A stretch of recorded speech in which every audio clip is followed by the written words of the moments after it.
Hi, Debbie Benson-Miller with Prime Real Estate Services. And Ken McCoy with Petaluma Home Loans. And this is your Tuesday tips.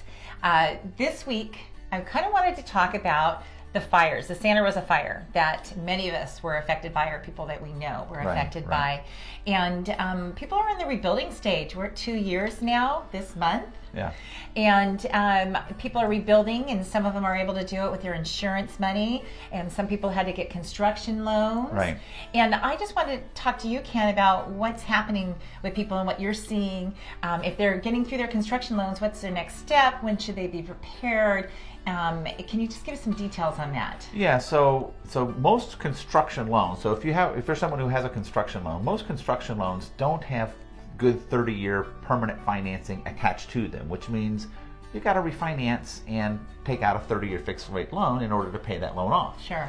But there are some situations where borrowers use the money that they've gotten for their furniture and other items, plus they got for their house, to do the rebuilding, but now they want to put stuff in the house, so they need some money back. Sure. Well, it's really important that if you're in either one of those situations, that you sit down and talk to someone with regards to your loan 60 to 90 days out of the completion of your property. And the reason being is there may be things that we need to deal with, whether that's credit.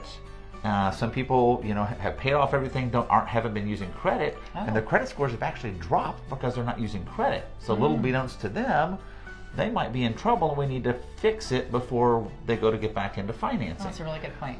The other thing is that you can lock a loan in for a long period up front in order to get you that construction finance or that permanent financing now while the rates are low. So if you're looking at having to have any type of permanent financing, so 30-year fixed or 15-year fixed, once your construction loan is done or once your house is complete, you really want to sit down now or ahead of time, 60 to 90 days, and talk with your lender to find out what you need to do to get ready for that. Yeah, that's a really good point. And I think that people have had to go through so much with getting their houses built and having to find who they were going to do the construction with, and all the different things they've had to go through, that this is something that now we want to bring to your attention, so okay, I've got to make that next plan, and that next plan is I've got to figure out my loan situation. Right. And then when can you actually get your loan on that property?